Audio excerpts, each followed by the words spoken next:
રાગ દ્વેષ જ છોડ અર્પણ કરવાના છે. આ બહારની વસ્તુ જે અર્પણ કરતા હોઈએ છીએ એ તો બરાબર, એ તો જાણે કે માધ્યમ છે, નિમિત્ત છે, અથવા એ તો એક ચિહ્ન જ છે. પણ એ દ્વારા જે અર્પણ કરવાનું છે આપણા રાગ દ્વેષ, એટલે ભગવાનને આપણે અર્પણ અર્ચના કરતા હોઈએ ત્યારે પણ બડા સ્વામીજી શીખવાડે કે જ્યારે અર્ચના કરો ત્યારે એક પુષ્પ હાથમાં લો, એને આપણા હૃદય સુધી લઈ આવો અને નામ સહિત ભગવાનના ચરણમાં અર્પણ કરો. એ હૃદયમાં જે વાસનાઓ છે એ વાસનાઓ અર્પણ કરી. આવું ભગવાન આપણા હૃદયમાં જે આગ્રહ હોય, આસક્તિઓ હોય, ઈર્ષણાઓ હોય, રાગદ્વેષ હોય, જે આપણને આપણી અને ભગવાન વચ્ચે એક અંતર ઉત્પન્ન, એ દિવાલ ઉત્પન્ન કરનાર છે. તો મારીને ભગવાન વચ્ચે કે મારીને કોઈની વચ્ચે અંતર ઉત્પન્ન કરનાર, દિવાલ ઉત્પન્ન કરનાર આ એક જ છે. મારા પોતાના રાગદ્વેષ, મારા આગ્રહો. અને આગ્રહોને સમજવાની જરૂર છે. એવું નથી કે આગ્રહ આપણે ઉખાડીને ફેંકી દેવા એવા નથી હોતા. આગ્રહો જન્મેલા છે અવિવેકમાંથી, અને વિવેકથી આગ્રહોને આપણે ધીમે ધીમે નિવારણ કરી શકીએ. આપણા અંદર જે ભય છે ને, મોટાભાગના રાગદ્વેષ જન્મ્યા છે અંદર ભય કે અસલામતીમાંથી. એક ભયભીત પ્રાણી છું અને હું બહુ ભયભીત છું. હંમેશા મને ડરે મારું શું થઈ જશે, કોઈ મારા પર આક્રમણ કરશે, કોઈ મારો લાભ લેશે, કોઈ મને મૂર્ખ બનાવશે, કોઈ મને બધાને હું કંઈ મૂર્ખ નહીં, હું કંઈ મૂર્ખ છું. કોઈ મૂર્ખ છે ને બનાવી જાય, આપણે એવું સહન ના સ્વીકારે. મને કોઈ મૂર્ખ બનાવી જાય તો ના સ્વીકારી શકો. અરે ભલે બનાવે, ના હું મૂર્ખ છું. કોઈ છેતરી જાય ના સ્વીકારી શકું, કોઈ મૂર્ખ બનાવે ના સ્વીકારો, કોઈ લઈ જાય તો ના સ્વીકારો. આમ આપણે આપણી જરૂરિયાત બધી છે કે ભાઈ હું તો મૂર્ખ તો ના હોવો જોઈએ, હું છેતરાવો તો ના જવું, કુમારો લઈ તો ના જ જવું જોઈએ, આ હું તો સલામત હોવો જોઈએ. આ બધા પ્રકારની જે જરૂરિયાતો છે એ આવા અનેક પ્રકારના આગ્રહો કે રાગદ્વેષ જન્માવે છે. અને તેથી છેવટના રાગદ્વેષ મુક્ત થવા માટે આપણા વિષયના પેલા ખ્યાલમાંથી મુક્ત થવું પડે. જો કેવી રીતે કર્મ જ્ઞાનનું સાધન બને, કર્મ જ્ઞાનનું એટલે વેદાંત જે લોકો એમ ઈચ્છે હંમેશા કે કર્મ પણ હંમેશા સમજથી થાય, એ કર્મ સમજથી થાય અને કર્મ સમજ ઉત્પન્ન કરે. આપણે સમજથી કર્મ કરીએ, આ કર્મના પરિણામ જે ફળ મળે ને, કડવું મીઠું જે મળે એમાંથી વળી પાછી નવી સમજ પ્રાપ્ત કરીએ, એ વળી પાછું કર્મ કરીએ, વળી પાછું નવું કંઈક થયું, નવું કડવું મીઠું નીકળ્યું, એમાં વળી પાછી નવી સમજ પ્રાપ્ત થાય. એમ કરતાં કરતાં છેવટે આપણે વિકાસ કરવાનો છે સમજમાં, આપણી સમજમાં, આપણા જ્ઞાનમાં. એટલા જ માટે કે રાગદ્વેષ પણ ખરેખર તો અવિવેકમાંથી જન્મેલા છે. કોઈને રાગદ્વેષ ગમતા નથી, પરંતુ એ વગર ચાલે એમ નથી. આ રાગદ્વેષના આગ્રહો છે ને એ અત્યારે એટલા માટે જરૂરી છે કે એનાથી મારું રક્ષણ થાય. હું માનું છું, હું માનું છું કે અમારા રક્ષકો છે, જાણતો નથી કે મારા ભક્ષક છે. જે ખરેખર ભક્ષક છે એનો રક્ષક માનું છું. એટલા માટે આ રાગદ્વેષને અત્યારે હું પોષી રહ્યો છું, કારણ કે એમાંથી મને રક્ષણ મળે છે. હું મારા પર દુનિયા આક્રમણ કરતી હોય તો કેમ મારું રક્ષણ કરવું, એમ કેમ બધાને ડરાવવા, કેમ આમ હું માનું છું કે એમ કરવાથી મારું રક્ષણ થાય છે. અને આ તેથી જે ખરેખર તો મારા ભક્ષકો છે કે મને ઈજા કરનારા છે, ત્રિવિધમ નરકસ્યેદમ દ્વારમ નાશનમ આત્મન. આ કામ, ક્રોધ, લોભ ખરેખર તો મારા પોતાના જ નાશ કરનારા છે. આવા છે, છતાં અત્યારે પોષી રહ્યો છું, કારણ કે એ મારે કઈ રીતે મને હાનિ પહોંચાડે છે એની બરોબર ખબર નથી. પણ ભગવાનની ભક્તિ કરવા માટે આ રીતે પોતાના મનને સમજવું પડે, પોતાની વૃત્તિઓ સમજવી પડે, અને તો જ ભક્તિભાવ જાગૃત થઈ શકે. એટલું સારું કે આપણે શ્રી કૃષ્ણની એટલે આપણા સ્વરૂપની ભક્તિ કરતા હોઈએ ત્યારે એમાં બીજું કોઈ વાંધો નથી. એમની તો કોઈ ઇતિહાસ, હિસ્ટ્રી નથી. એમાં એવું છે ને, ભગવાન સાથે કોઈ ઇતિહાસ નહીં, એટલે પૂર્વનો ઇતિહાસ નથી. એ હોય તો એ તકલીફ પડે છે લોકોને. નાનપણમાં આપણે એવી રીતે ઉછેરતા હોઈએ કે ભગવાન અન્યાય કરે છે ને ભગવાને મને આમ કરું, ભગવાને મને પેલું કરું, આવી જાતના ખ્યાલમાં ઉછેરતા હોય તો ભગવાન સાથે મુશ્કેલી હોય છે. પણ સામાન્ય એવું જ ના હોય.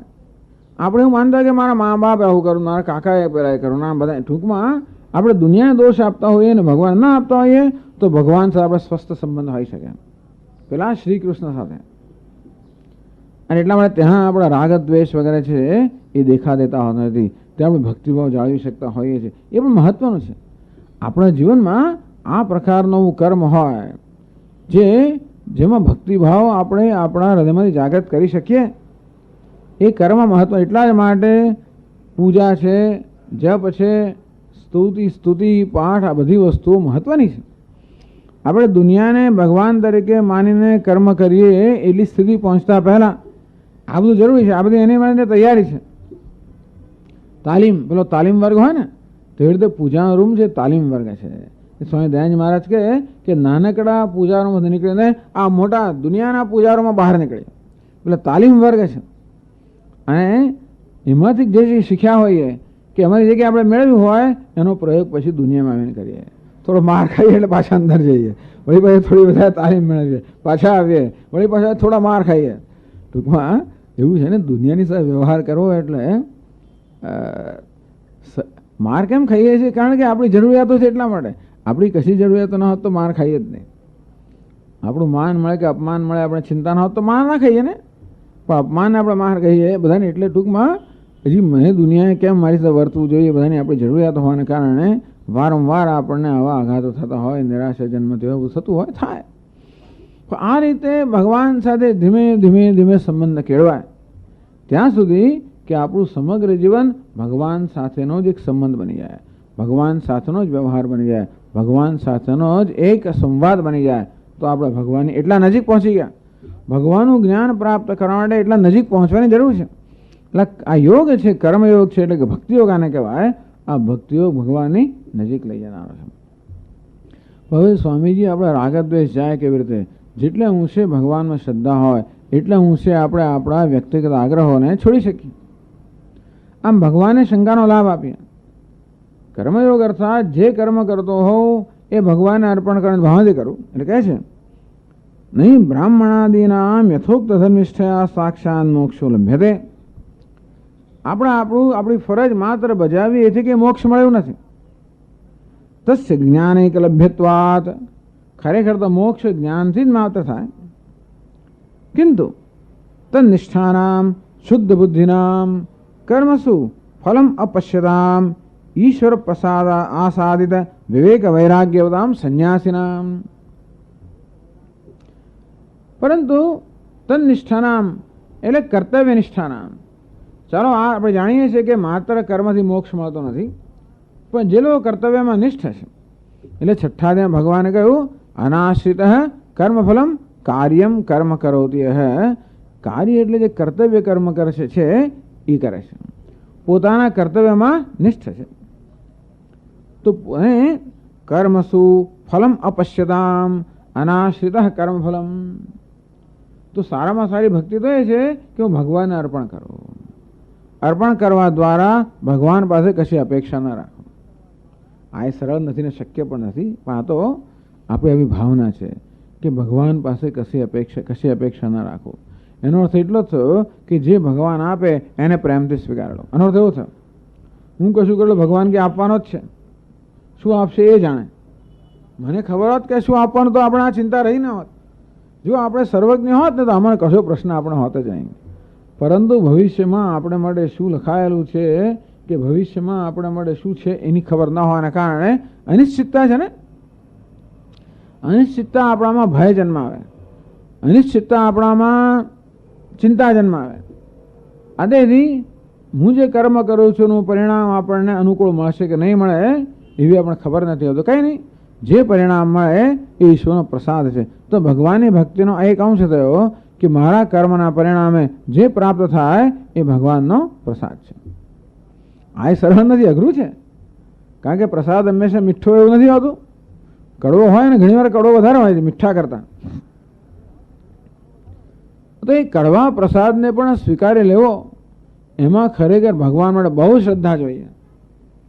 કે ભગવાન આજે કડવો પ્રસાદ આપી રહ્યો છે એની પાછળ પણ કોઈ ને કોઈ રીતે મને મદદ કરવાની કે મારું હિત કરવાની ઈચ્છા હશે. કારણ કે જેવી રીતે મને શરીરમાં વ્યાધિ થયો હોય તો આ વૈદ્યરાજ કડવી જ દવા આપે. એ કડી દવા આપણે વૈદ્યને માં શ્રદ્ધાપૂર્વક સ્વીકારી લઈએ છીએ અને એનું સેવન કરીએ છીએ એવી આશાથી કે આથી આપણને સ્વાસ્થ્ય પ્રાપ્ત થશે. અર્થાત આ ભલે સ્વાદમાં કડવું હોય પરંતુ એની અસરમાં મીઠું છે. યત દગ્રે વિષમિવ પરિણામે અમૃતોપમમ. ભલે સ્વાદમાં કડવું હોય પરંતુ એની અસરમાં મીઠું છે. અંતે રીતે જગતમાં જે પ્રતિકૂળતાઓ આવે છે એ ભગવાન આપી રહ્યો છે અને કોઈ ને કોઈ રીતે આ બધી પ્રતિકૂળતાઓ મને ઘડવા માટે આપી રહ્યો છે. એનું કારણ છે કે આપણે ભાગી જઈ શકતા નથી ને. કર્તવ્ય કોને કહેવાય કે આપણે ભાગી ના શકીએ.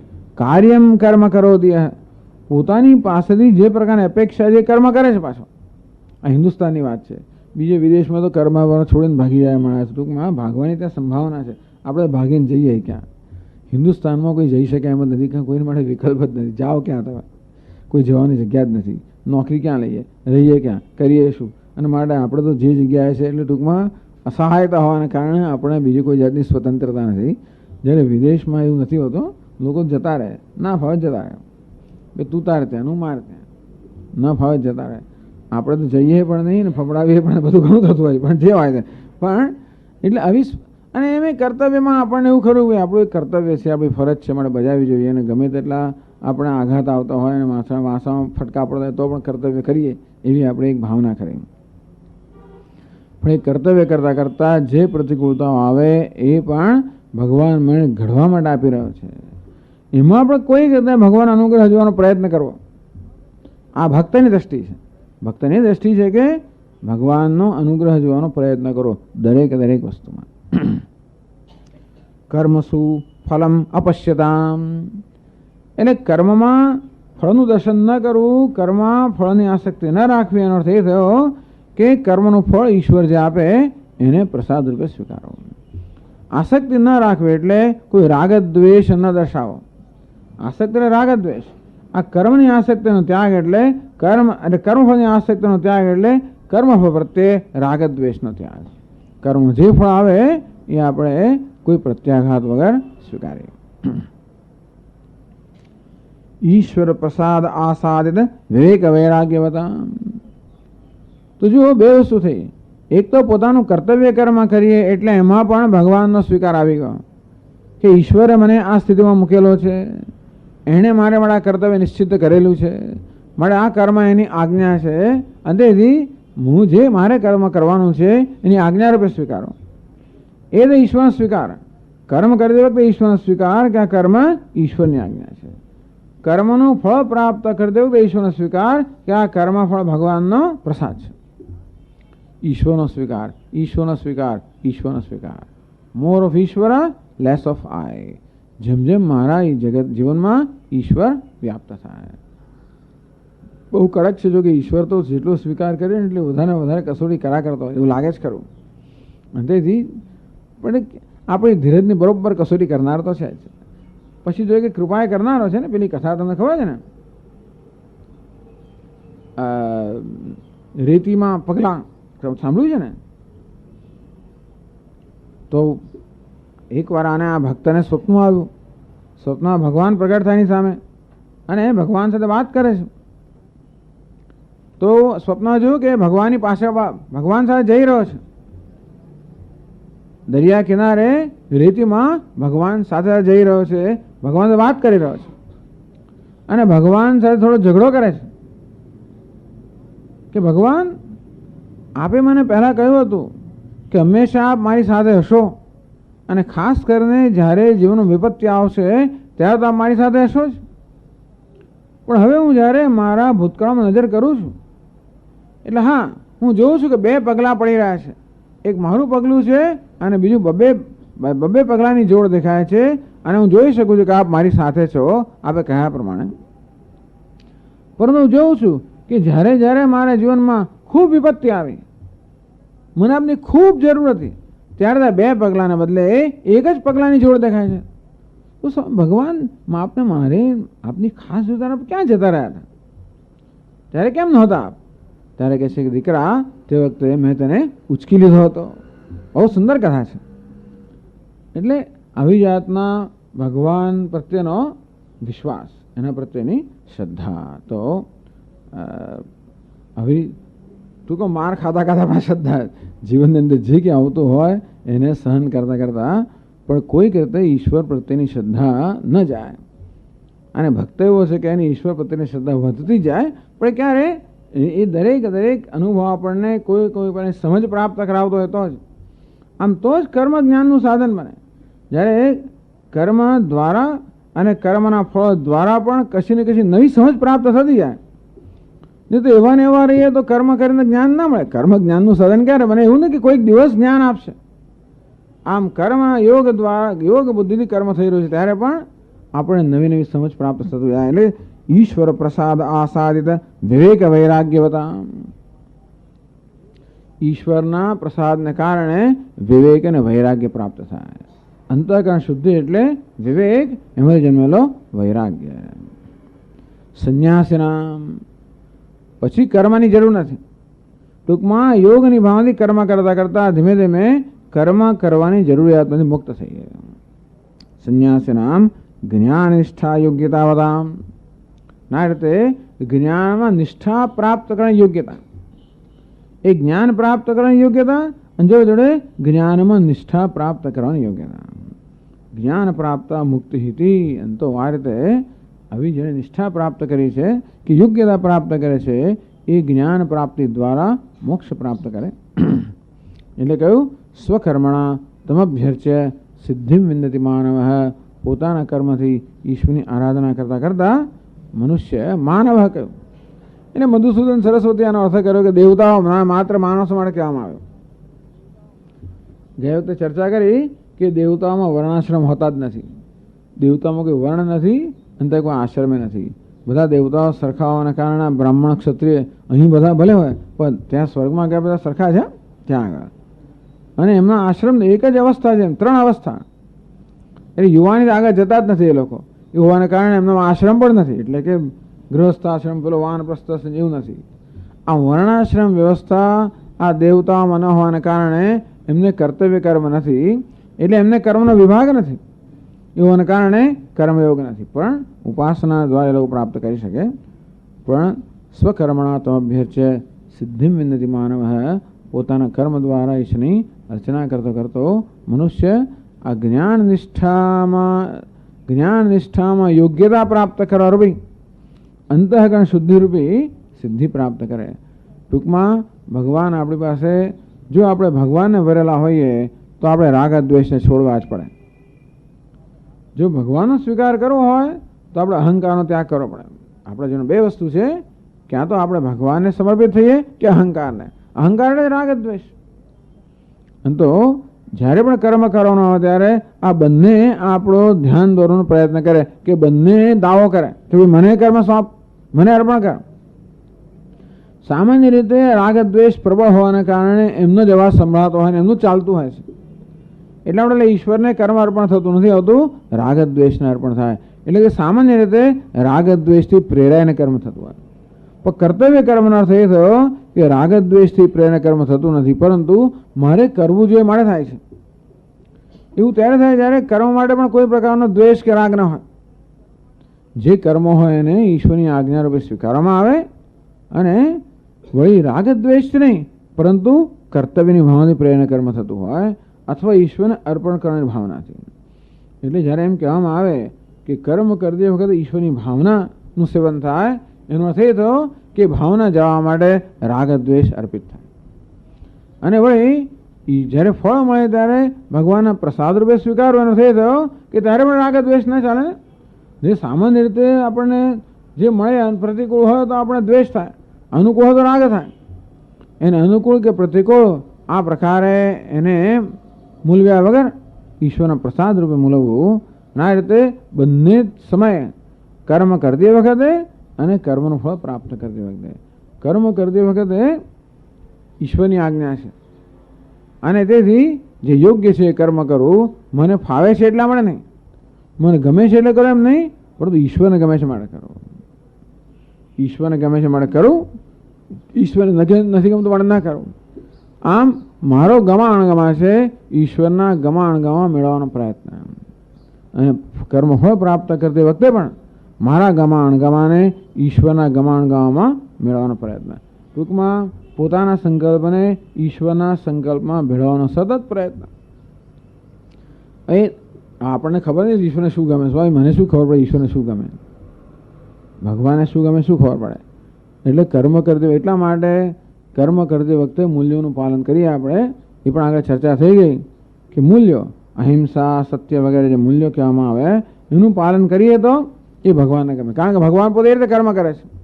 ભગવાન જગતનું સર્જન જે કરે છે, પાલન કરે છે, લય કરે છે, એમાં કોઈ દ્વેષ નથી, હિંસા નથી, રાગ નથી, અસત્ય નથી, દંભ નથી, અપ્રામાણિકતા નથી, કંઈ નથી.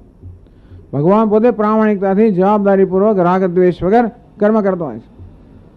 એમાં સત્ય છે, અહિંસા છે. એટલે ટૂંકમાં ભગવાન કર્મ કરે છે, આ બધા મૂલ્યો સંકળાયેલા હોય છે. તેથી હું જે કર્મ કરું એ પણ આ મૂલ્યોના આધાર હોય. એટલે કર્મ કરતી વખતે રાગ દ્વેષ ત્યારે અર્પણ થાય જ્યારે આપણા મૂલ્યોને વરેલા હોઈએ. બાકી અહિંસા કે સત્યનું પાલન કરવામાં આપણો ભય અંદર આવે પાછો કે જો જુઠ્ઠું બોલીશ તો આમ થઈ જશે, જો આમ કહીશ તો પ્રામાણિક તો આમ થઈ જશે. અંદર પેલો ભય છે ને આવે પાછો, અંદરનો ભય, અસલામતી, આ બધી વસ્તુઓ વારંવાર આવીને આપણામાં આપણને મૂલ્યોમાંથી ચલાયમાન કરવાનો પ્રયત્ન કરે. અને ત્યારે એવો આંતરિક ભય કે અસલામતીને આપણે સમર્થન ના આપીએ, પણ નહીં આ યોગ્ય છે મળે કરવું, આ રીતે આપણા સંકલ્પને ઈશ્વરના સંકલ્પમાં ભેળવવો. એટલે કર્મ કરતી વખતે મૂલ્યનું પાલન કરવું. મૂલ્યના પાલન પાછું એક અહંકાર ના આવે કે હું તો અસત્યનું હું ત્યાગ કર્યો, સત્યનું પાલન કરનાર છું, એમાં નમ્રતા હોય. આ કરવાની શક્તિ છે એ પણ ભગવાન પાસેથી આવે છે. આ મૂલ્યોના પાલનમાં મૂલ્યોમાં નિષ્ઠા છે એ પણ ઈશ્વરના અનુગ્રહને કારણે છે. આવી જ આની ચર્ચા આપણે કર્યા જ કરીએ. કહેવાનો ભાવ એ છે કે દરેક વખતે મુખ્ય બે વસ્તુ છે, કર્મ કરતી વખતે અને કર્મના ફળને પ્રાપ્ત કરતી વખતે કેવી રીતે ઈશ્વરમાં સંકળાયેલા હોય એવું ત્યારે બને જ્યારે આપણે સાવધાન હોઈએ ત્યારે.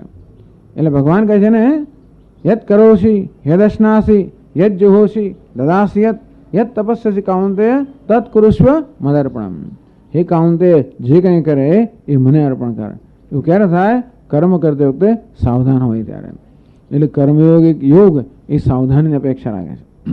એટલે કર્મયોગમાં ભગવાન કોઈ સંન્યાસ પણ આવી ગયો અને યોગ પણ આવી ગયો. સંન્યાસ એટલા માટે આવી ગયો કે આપણો વ્યક્તિગત સંકલ્પ કે રાગ દ્વેષ આપણે સતત એનો ત્યાગ કરવાનો પ્રયત્ન કરીએ છીએ. યોગ એટલા માટે આવી ગયો કે એમાં આપણે સાવધાની રાખીએ છીએ, સાવધાનીનો પ્રયત્ન થાય છે. આ રીતે સ્વામીજીનું સૂત્ર, more of Eshwara less of આઈ. ટૂંકમાં ઈશ્વર વધારે જીવનમાં વ્યાપ્ત થાય, અહંકાર વધારે ક્ષીણ થતો જાય. આમ અહંકારનું સ્થાન ઈશ્વરને આપતા થઈએ. અને દરેક કર્મ કરતી વખતે આ બે હંમેશા ઉપસ્થિત થવાના જ. શ્રેય અને પ્રેય, ઈશ્વર અને અહંકાર બે ઉપસ્થિત થવાના. એ બેને પારખવા અઘરા જ ઘણી વાર. જેમ જેમ કરતા જઈએ ને તેમ ધીમે ધીમે પરખ સૂક્ષ્મ બનતી જાય છે. શ્રેય અને પ્રેય બંને આવે, બંને એવો વેશ લઈને આવે કે બંને મારા હિત કરનારા છે. અને માટે એ બેને પારખવા કોણ મારું હિત થયો હોય. શ્રેય આદાન છે સાધુ ભવતી. એમાં શ્રેયને પારખીને એને ગ્રહણ કરનારને એનું કલ્યાણ થાય છે. પ્રેયો મંદો યોગ ક્ષેમાદ વૃણીતે. પરંતુ આ યોગ અને ક્ષેમને કારણે મંદ બુદ્ધિવાળો પ્રેયને પસંદ કરે અને પછી પોતાનું પતન આણે. એટલે ધીમે ધીમે એવું થતું જાય કે અહંકાર અને ઈશ્વર વચ્ચેનો ભેદ પારખવો પણ સૂક્ષ્મ બનતો જાય. એમ કરતાં કરતાં બુદ્ધિ સૂક્ષ્મ થતી જાય. આ રીતે બુદ્ધિ જ્ઞાન માટેની યોગ્યતા પ્રાપ્ત કરતી જાય. સૂક્ષ્મતા આત્મા કેવો છે? સૂક્ષ્મતરમ નિત્યમ. જે સૂક્ષ્મ કરતાં પણ સૂક્ષ્મ છે. એના માટે એને પારખવાની જે સૂક્ષ્મ બુદ્ધિ જોઈએ આ પ્રકાર આવતી જાય. એટલે કર્મ યોગ અગત્યની વસ્તુ છે. કર્મ તો આ યોગ માટે કે યોગની ભાવના જાળવી રાખવા માટેની નિમિત્ત જ છે. મહત્વની વસ્તુ છે એમાં રહેલી ભાવના. એ આપણને ચિત્ત શુદ્ધિ આપનારી છે, જોડે ચિત્તની એકાગ્રતા આપનારી છે. સંન્યાસી છે યોગી, જે ભગવાન માટે કહ્યું એ સંન્યાસી પણ છે. અને યોગી છે અર્થાત સંન્યાસી અને યોગી બનવાની યોગ્યતા પ્રાપ્ત કરે છે. એના માટે તાલીમ મળી રહી છે. તો આ પ્રકારે ભગવાને કહ્યું કે યથાવિંદિ તચ્છૃણુ. માત્ર કર્મ કરવાથી નહીં, પણ આ પ્રકારે કર્મ કરવાથી મનુષ્ય આ જ્ઞાન નિષ્ઠામાં યોગ્યતા પ્રાપ્ત કરવા રૂપી અંતઃકરણ શુદ્ધિ રૂપી સિદ્ધિ પ્રાપ્ત કરે છે. ઓમ પૂર્ણમદ પૂર્ણમિદમ પૂર્ણાત પૂર્ણમુદચ્યતે પૂર્ણસ્ય પૂર્ણમાદાય પૂર્ણમેવાવશિષ્યતે. ઓમ શાંતિ શાંતિ શાંતિ. શંકરં શંકરાચાર્યં કેશવં બાદરાયણં સૂત્રભાષ્યકૃતૌ વંદે ભગવन्तौ પુનઃ પુનઃ. ઈશ્વરો ગુરુરાત્મેતિ મૂર્તિભેદવિભાગ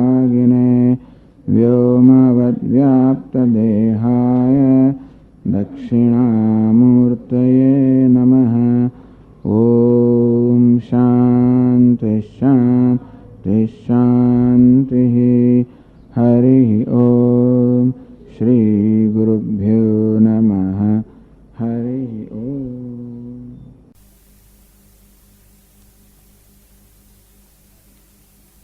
शंकरं शंकराचार्यं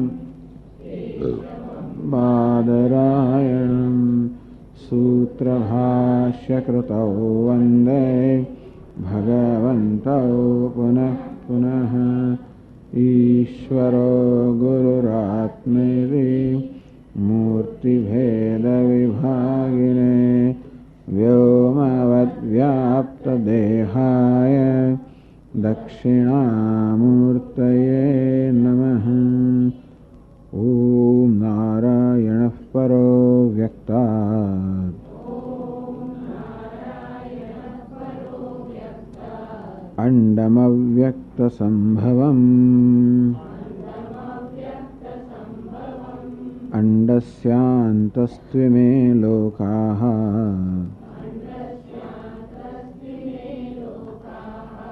सप्तद्वीपा च मेदिनी।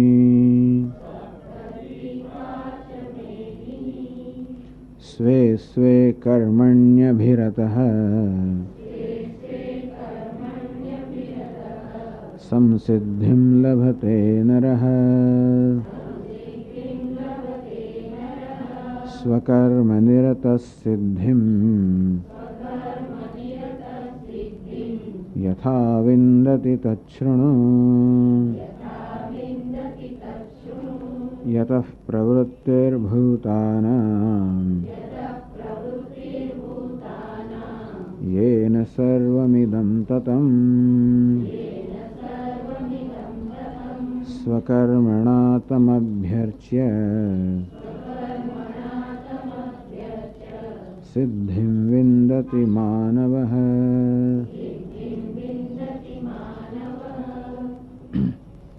यतः प्रवृत्तिर्भूतानां येन सर्वमिदं ततम्। જેમાંથી જે ઈશ્વરમાંથી આ સમગ્ર જગતની ઉત્પત્તિ છે અને જે સર્વ પ્રવૃત્તિનો પ્રેરક છે, વળી જે સર્વત્ર વ્યાપ્ત છે, સર્વંતરાત્મા છે અને માટે સર્વત્ર વ્યાપ્ત છે એવા પરમેશ્વરને સ્વકર્મણાત્મ અભ્યર્ચ. ટૂંકમાં ઈશ્વર વિશેનો પણ આપણો ખ્યાલ ધીમે ધીમે આવો વ્યાપક બની જવો જોઈએ એવું ભગવાનનું કહેવું છે. જે કંઈ ઈશ્વર વિશેનો આપણો ખ્યાલ હોય એને આપણે કર્મ અર્પણ કરીએ.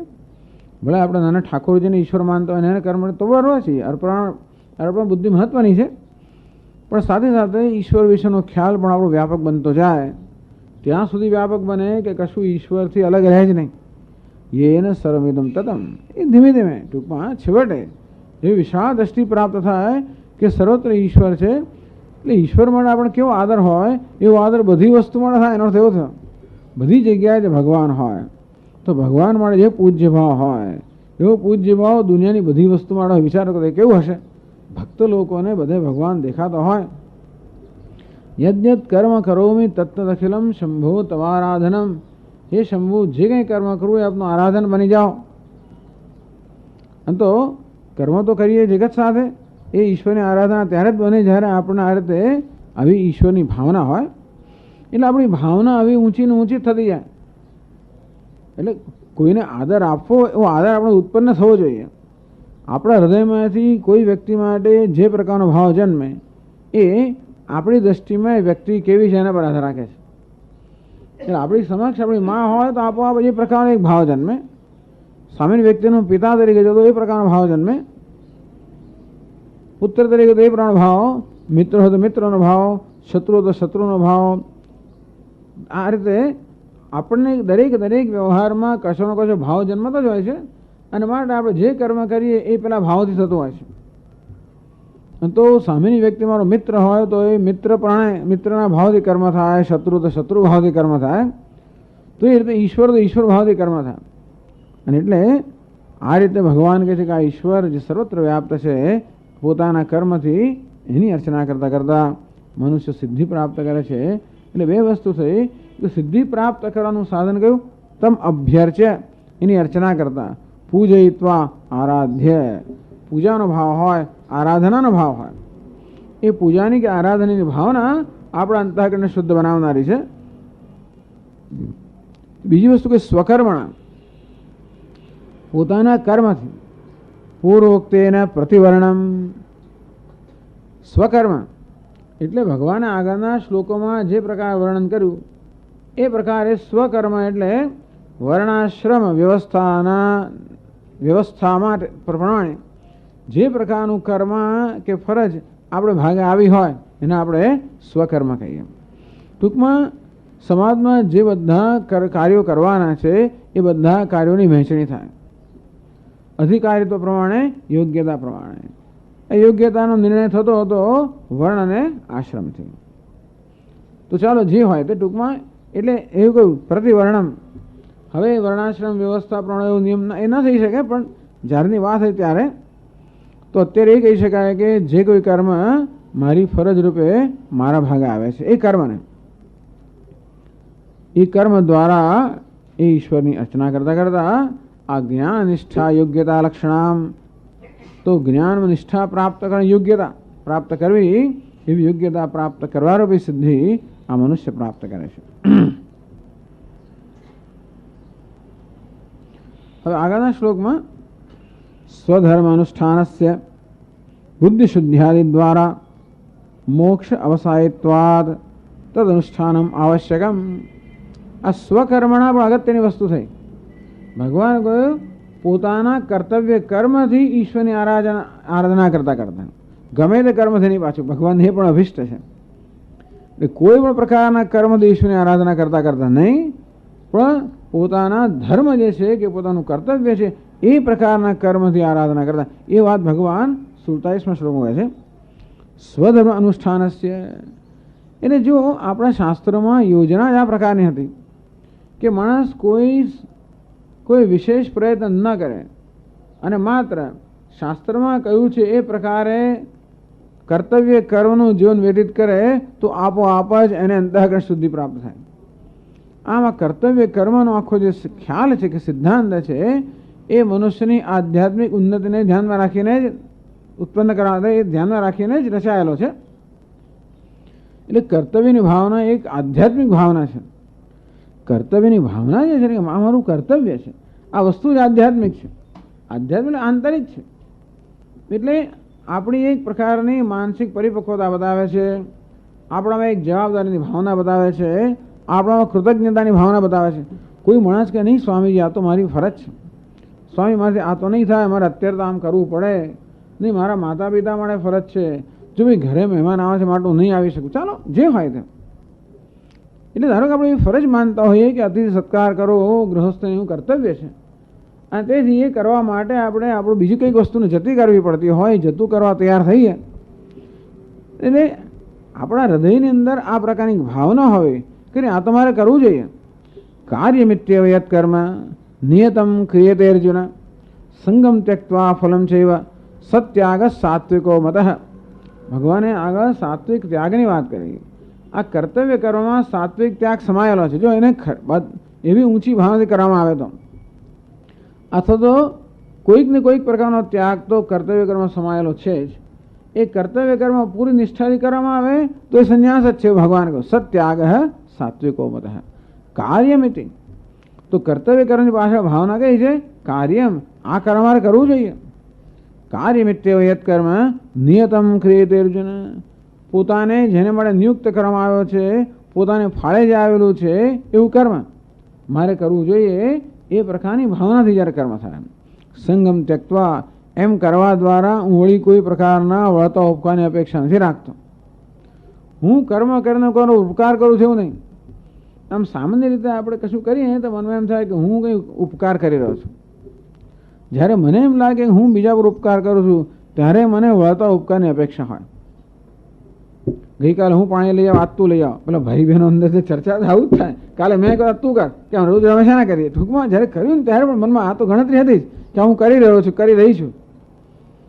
અથવા રસોઈ અમે કહે તો આ બહારનું કામ તું કર, એવું ટૂંકમાં કંઈ ભલે, પણ એટલે આપણે કરતા હોઈએ ત્યારે મનમાં હું કંઈક ઉપકાર કરી રહ્યો છું એવું જ્યારે મનમાં હોય ત્યારે હંમેશા વળતા ઉપકારની અપેક્ષા હોય. અને તેથી હું મારી ફરજ બજાવતો હોઉં તો પણ હું કંઈ ઉપકાર કરતો નથી. તો જો આપણા શાસ્ત્રોએ આ પ્રકારની હું ઉપકાર કરું છું એ પ્રકારનો ઘમંડ અથવા તો એ પ્રકારની વૃત્તિ ન જન્મે એ માટે કહ્યું કે મનુષ્ય જન્મે છે ત્યારથી ઋણ લઈને જ જન્મે છે. એટલે કર્તવ્ય કર્મ એટલે શું? જે ઋણ મને પ્રાપ્ત થયેલું છું તો ઋણી છું અને માટે મારું ઋણ ફેરવા માટે આ કરું છું. ટૂંકમાં મારા પર ઉપકાર થયેલો જે છે અને તેથી એ ઉપકારનો બદલો વાળી રહ્યો છું, નહીં કે ઉપકાર કરી રહ્યો છું. હું જ્યારે કોઈના પ્રત્યે ફરજ બજાવું ત્યારે હું વ્યક્તિ પર ઉપકાર કરી રહ્યો છું કે એણે કરેલા ઉપકારનો બદલો વાળી રહ્યો છું. હવે એણે ઉપકાર ના કર્યો તોય પણ એવું છે ને કે આ વ્યક્તિએ મારો ઉપકાર કશું નથી કર્યો સ્વામી, તો કંઈ વાંધો નહીં. બસ દુનિયાએ ઉપકાર કર્યો છે એટલે દુનિયા પ્રત્યે ઉપકારનો બદલો વાળી છે. બહુ મોટી ભાવના છે આ બધી. બધા ઋષિઓએ મારા પર ઉપકાર કર્યો છે, બધા દેવતાઓ મારા પર ઉપકાર કરી રહ્યા છે, બધા પિતૃઓ અને પૂર્વજો ઉપકાર કર્યો છે અને કરી રહ્યા છે. એટલે હું તો ઉપકૃત છું અને માટે મારે વળતો ઉપકાર કરવો જોઈએ. બસ પછી આના પર ના કરો પેલા એવું નથી. ટૂંકમાં ઉપકાર કરવો જોઈએ એવું છે કર્તવ્ય કર્મ. એમાં પછી એટલે આ પ્રકારે અમે તેવા યત કર્મ, આ પ્રકારે જે કર્તવ્ય કર્મ આવ્યું એ મારામાં આવી ભાવના ઉત્પન્ન કરે. યષ્ટવ્ય એવેથી મને સમાધાય. વારંવાર ભગવાન કહે છે કે ઓ આ તો મારે કરવું છે. દાતવ્ય મેં યદ દાનમ. ભગવાન શું કહે છે? હું દાન તો એટલે આવી પ્રેરણા મને જન્મે મારે દાન તો કરવું જોઈએ. યષ્ટવ્યમેવ મારે યાગ તો કરવો જોઈએ. કાર્યમ આ કર્મ મારે કરવું જોઈએ. આવી પ્રેરણા અંદરથી જન્મે. તો એવી પ્રેરણા જ્યારે જન્મે કે આ તો મારે કરવું જોઈએ, મારે દાન આપવું જોઈએ, કે મારે આ યાગ કરવો જોઈએ વગેરે. તો એ પ્રકારની પ્રેરણા, એનો અર્થ એ થયો કે આ પ્રકારની પ્રેરણાથી પ્રેરણ કર્મ કરું છું. કોઈના પ્રત્યે ઉપકારની ભાવનાથી નહીં કે રાગ દ્વેષથી નહીં, પરંતુ આ પ્રકારની પ્રેરણાથી કર્મ થાય છે. આનું નામ કર્તવ્ય કર્મ. અને ભારતમાં પ્રવર્તમાન છે જ આ જાતની ફરજની ભાવના. ભારતમાં ખૂબ ઊંડી છે દરેકમાં. પછી આપણી પોતાની મુશ્કેલીને કારણે એ ભાવના એટલી બધી શુદ્ધ ના રહી શકે, કારણ કે હવે આપણે ગમે તો હોય તો માણસ છે ને તેથી આપણે કર્તવ્ય કર્મ કરીએ તો હવે કશીક તો અપેક્ષા રહેતી હોય છે. અને જેને પ્રત્યે આપણે ફરજ બજાવીએ એનામાં કોઈ પ્રકારની કદર હોય જ નહીં. એટલે આ કર્તવ્ય વસ્તુ છે ને એ પરસ્પર છે. મારું જે કર્તવ્ય છે એ તમારો હક છે અને તમારું કર્તવ્ય એ મારો હક છે. આમ પિતાનું કર્તવ્ય પુત્ર પ્રત્યે હોય તો પિતાનું કર્તવ્ય પુત્રનો અધિકાર છે.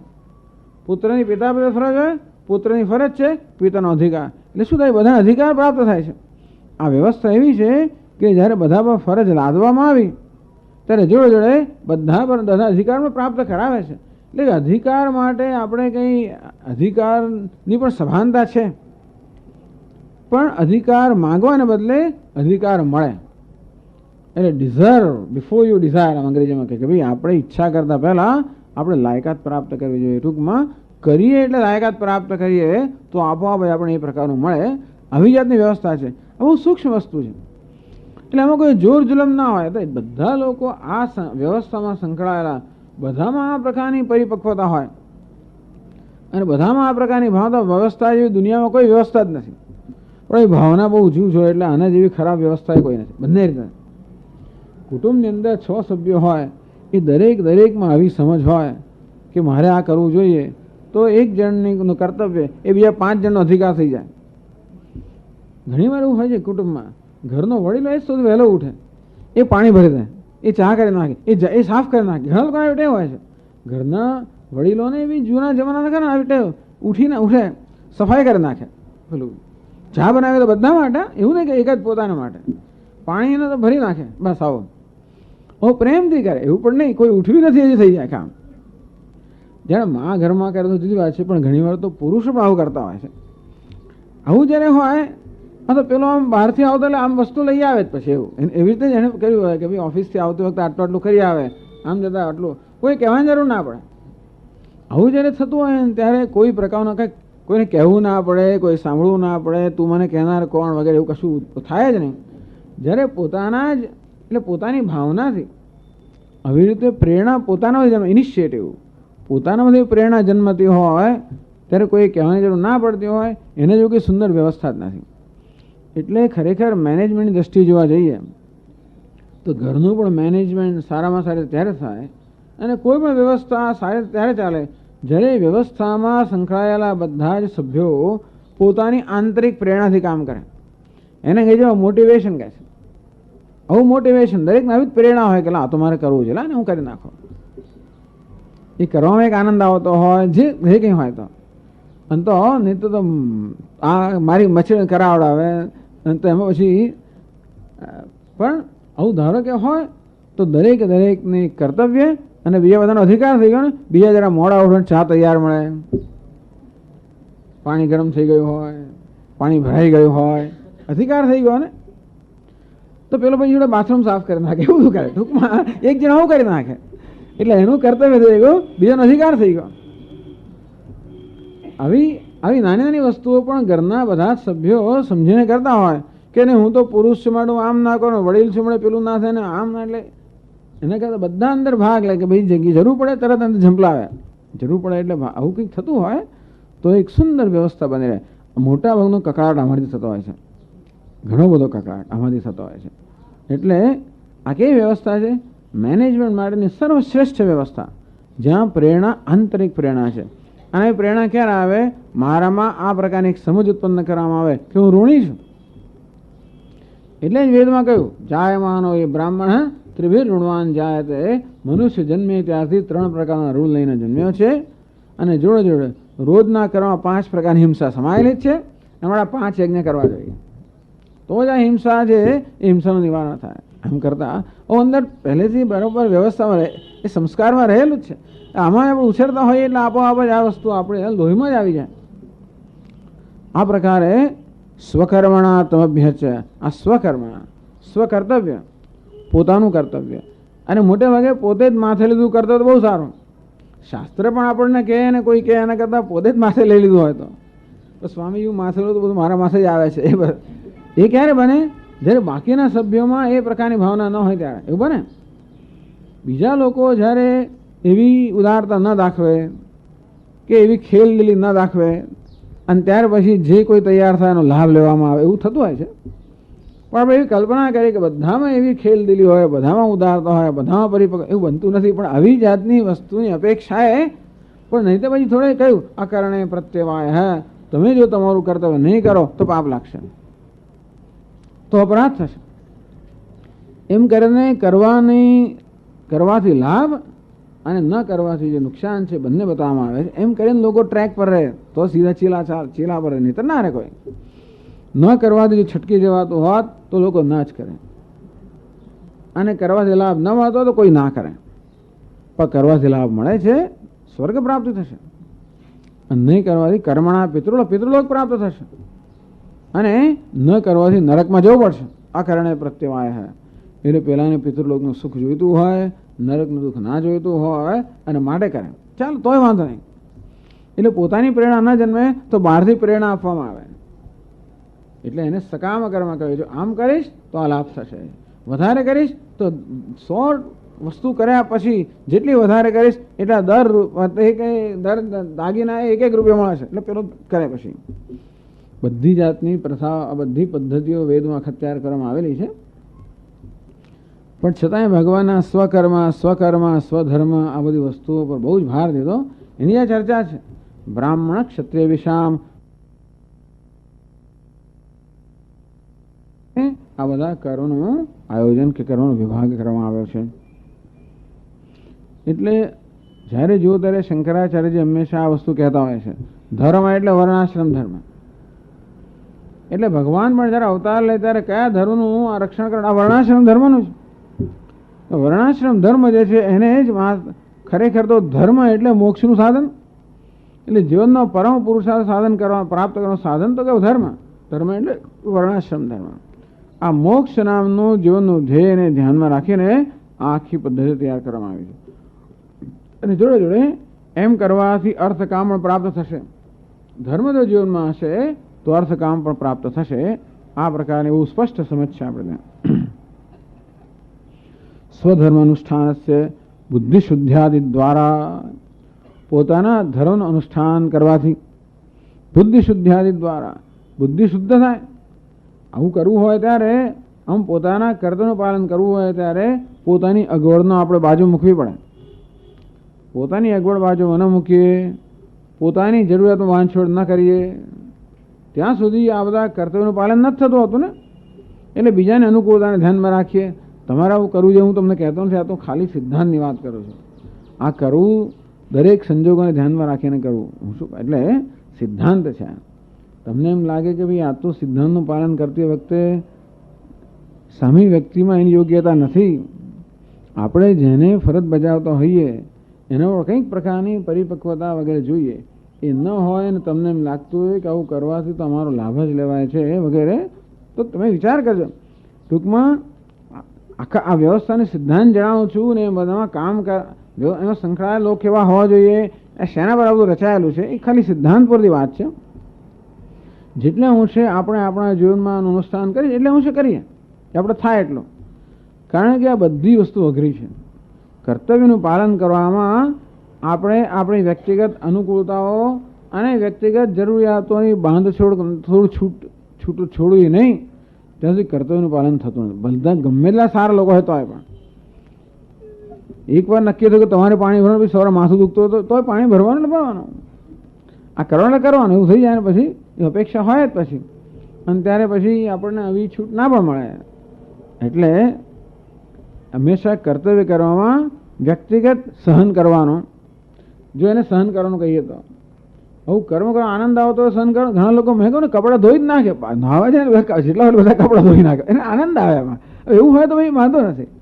એના આમ બસ ઘણા લોકોને સફાઈમાં આનંદ આવતો હોય છે, ઘણા લોકોને વસ્તુમાં આનંદ આવતો હોય છે, કરી નાખે. એવું હોય તો પછી એમાં તો એ આનંદ ભગવાન એવું ઈચ્છે છે કે છેવટે દરેક મનુષ્ય કર્મમાં એક રસ ખેળવે, કર્મ રસપ્રદ બનાવે અથવા કર્મનો રસ લે. કર્મના ફળનો રસ લેવાના બદલે કર્મનો રસ લેતો માણસ થાય, એવું ભગવાન ઈચ્છે છે. એવું થતું હોય તો પછી કોઈ દબાણ નથી. એવું ન હતું થોડું દબાણ સહિત કર્મ કરવું પડે. પણ સ્વધર્મ અનુષ્ઠાનસ્ય બુદ્ધિ શુદ્ધ્યાદિ દ્વારા આ મુખ્યત્વે આપણા રાગ દ્વેષ છે, એ રાગ દ્વેષને આપણે છોડતા જવું પડે. તો આપણું કર્તવ્ય કર્મ ફરજમાં જેટલા નિષ્ઠાવાન હોઈએ એટલે હું છે રાગ દ્વેષ વધારે, એટલે આપણે અનુકૂળતાઓ આપણા આગ્રહો રાગ એટલે આગ્રહ, આપણા આગ્રહો વધારે છોડતા જવા આપણે. ધીમે ધીમે કરવું, બહુ એકદમ ઝંપલાવું નહીં આવે, પણ ધીમે ધીમે કરવું.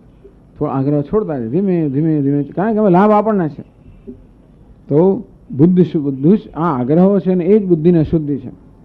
આપણા અનેક આગ્રહો છે, અનેક જરૂરિયાતો છે, અનેક માંગણીઓ છે ને એ જ ખરેખર બુદ્ધિની અશુદ્ધિ છે.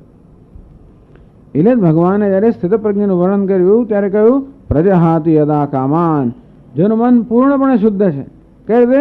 જેના મનમાં કોઈ પ્રકારની કામનાઓ, આગ્રહો, જરૂરિયાતો, માંગણીઓ નથી. એ થાય ધીમે ધીમે. એટલે જેટલે હું છે આપણી જરૂરિયાતો, માંગણીઓ, આગ્રહો, કામનાઓ, રાગ દ્વેષ જાય એટલે હું છે આપણું મન શુદ્ધ થયું કહેવાય. અને કર્તવ્ય કર્મ કરવામાં એ બધી વસ્તુઓને છોડવાની જરૂર પડે છે. એટલે જો આપણા શાસ્ત્રોમાં આ રાગ દ્વેષમાંથી મુક્ત થવા માટે કેવો સરસ ઉપાય શોધી કાઢવામાં આવે ને, કર્તવ્ય કર્મ. રાગ દ્વેષ છોડ્યા વગર કર્તવ્ય કર્મ થાય જ નહીં. અને માટે એક કર્તવ્ય કર્મ આવે, નિયતમ કુરુ કર્મત્વ. હે અર્જુન, તું નિયત કર્મ કર, કર્તવ્ય કર્મ કર, તો તારા સ્થાનની યોગ્યતા પ્રમાણે કર્મ કર. એમ કહીને રાગ દ્વેષને એમાંથી મુક્ત થવાનું એક સરસ સાધન આપી દીધું. યોગ કર્મસુ કૌશલમ. તો કર્મ આ રીતે કરવામાં આવે, કર્મની કુશળતા, કારણ કે એ રાગ દ્વેષ મુક્ત કરતું જાય, આપણને મુક્તિ આપનારો થાય. તદર્થમ કર્મ કાઉંતે મુક્ત સંગ સમાચાર. માટે યજ્ઞની ભાવનાથી કર્મ કરે. એટલે કર્તવ્ય બધું આવી જ ગયું. આપણે કર્મયોગ અને કર્તવ્ય કર્મ જુદી વસ્તુ નથી. ભગવાને કર્મયોગના જે સિદ્ધાંતોની ચર્ચા કરી એ બધું કર્તવ્ય કર્મ આવી જ જાય.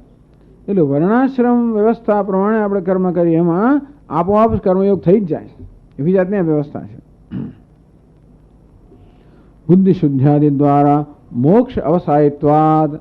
તો વિચાર કરો, આ પ્રકારે આ કર્તવ્ય કર્મ છેવટે મોક્ષમાં પરિણમે છે, આ જીવનના પરમ પુરુષાર્થમાં પરિણમે છે. એટલે ભગવાન કૃપણા ફલહેતવ.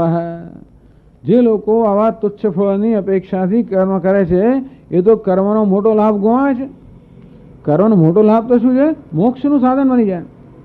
પણ એ પ્રમાણે કર્મ કરવાના બદલે જે લોકો માત્ર કેટલીક ભૌતિક કે વ્યવહારિક અનુકૂળતાઓ માટે કે લાભ માટે જ કર્મ વાપરી નાખે છે. કર્મ નામની આપણે મૂડી છે ને, એમાં ક્યાં વાપરવી નક્કી કરવાનું ને આપણે? આપણી પાસે જે મૂડી આપી હોય એનો શ્રેષ્ઠ ઉપયોગ કરવો જોઈએ ને, એનું વધારે વધારે વળતર મળે ઉપયોગ કરવો છે ને. તો કર્મ નામની મોટી મૂડી છે, એનો ઉપયોગ કર્મ ફળરૂપી વળતરમાં કરી તો પણ થાય. પણ ભગવાન કહે છે કે એનાથી મોક્ષ પણ પ્રાપ્ત થાય. દૂરેણ કેવરમ કર્મ બુદ્ધિયોગાત ધનંજય. એટલે કે આ નિષ્કામ કર્મ જે છે ને એ પેલા સકામ કર્મ કરતા અનેક ઘણું ચડિયાતું છે. સકામ કર્મ નિષ્કામ કર્મ કરતા અનેક ઘણું ઉતરતું છે. અને તેથી સકામ કર્મ એટલે કર્મનો કોઈ કામના પૂરી કરવાનો ઉપયોગ કરવો. નિષ્કામ કર્મ એટલે કર્મનો ઉપયોગ મોક્ષ માટે કરવો. મોક્ષ અવસાયિત્વાત એટલે આ કુશળતા બતાવે છે, આ વિવેક બતાવે છે અને જીવન જીવવાની કુશળતા બતાવે છે. તદનુષ્ઠાનમ આવશ્યકમ, અને માટે પોતાના કર્તવ્ય કર્મનું પોતાના ધર્મ અનુષ્ઠાન આવશ્યક છે. એ પણ ભગવાન 47મા શ્લોકમાં કહેવામાં આવે કહે છે ભાષ્યમાં 437મા પાના પર છેલ્લી પંક્તિ 47 શ્લોક પહેલા યતઃ એવં અતઃ યતઃ એવં, કારણ કે પોતાના સ્વધર્મના અનુષ્ઠાનથી અંતઃકરણ શુદ્ધિ દ્વારા એ સ્વધર્મ અનુષ્ઠાન છેવટે મોક્ષની પ્રાપ્તિનું સાધન બને છે પરોક્ષ રીતે. એ હોવાના કારણે 47મો શ્લોક કહે છે શ્રેયાન સ્વધર્મો વિગુણઃ પરધર્માત સ્વનુષ્ઠિતાદ સ્વભાવનિયતં કર્મ કુર્વન્નાપ્નોતિ કિલ્બિષમ.